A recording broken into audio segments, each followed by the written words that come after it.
Hey, that's JB, Brick Fanatic here. Before I get too far into this video, if you guys do enjoy, I would certainly appreciate a like on the video, and if you do want to get notified every time I upload, you can go ahead and ring the notification bell. That will alert you whenever I upload a new video, which should be around 3 times a week. Let's get into this build. So this video is going to be a basic tutorial about how I was able to get this wall to look the way it does. If we take a close look at this model, you can see the wall has a nice curvature, I think, in my opinion.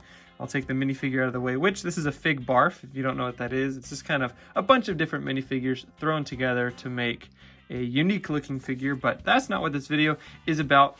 This was a mock that I created over on Instagram a couple days ago. It took me maybe about an hour to build.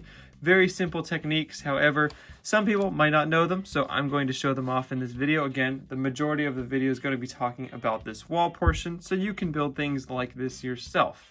The general scape of the build just has a bunch of these leaf pieces that kind of looks like ivy kind of going all the way around. We basically have it attached with some of these snot bricks on the sides, and then we just have, you know, a bunch of just different pieces to make things look and act different. Basically, they're just tiled off. You got some sides, and then you just have a bunch of these pieces put together. Now, the coolest thing about this, again, I think, is the wall. Now, there's a really neat technique that I used here. I'm probably gonna have to take this apart just a little bit to show you, but essentially what it is, this is a free-standing piece of build. Let me remove this flower here so you can get a good sense of how this was built.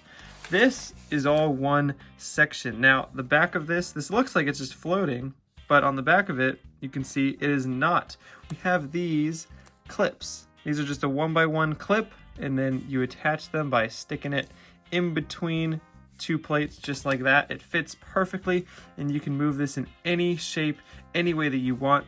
For the tops, I used headlight bricks, if you can kind of see inside there.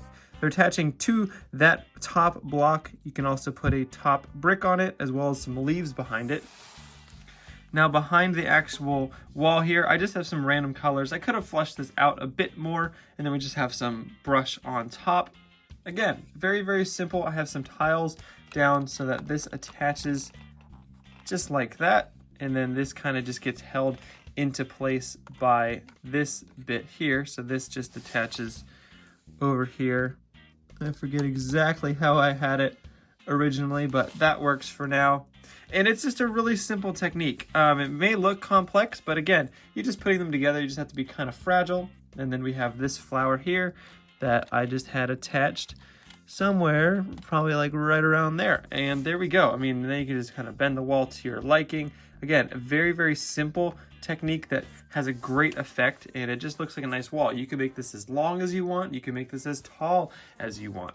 And then the minifigure just kind of adds that little bit of mysticism of, you know, this might be some sort of off-world or just some rundown forest that you got like a post-apocalyptic kind of looking guy or something like that. But I think it's a pretty cool mock, and then I just have some dark tan for all the way around. And again, the back is ugly. You could fix this up very easily by putting more brush around it, but again, I think it works out very nicely. Now, some things I did in here that you may have noticed also inside here is some of these leaves, if I shake this or move this around, these aren't actually attached in here. So I just kind of put them in there and then put these leaves on top so that it wouldn't fall out as you're transporting it like this. But it's loose, and it just makes it look a lot more full.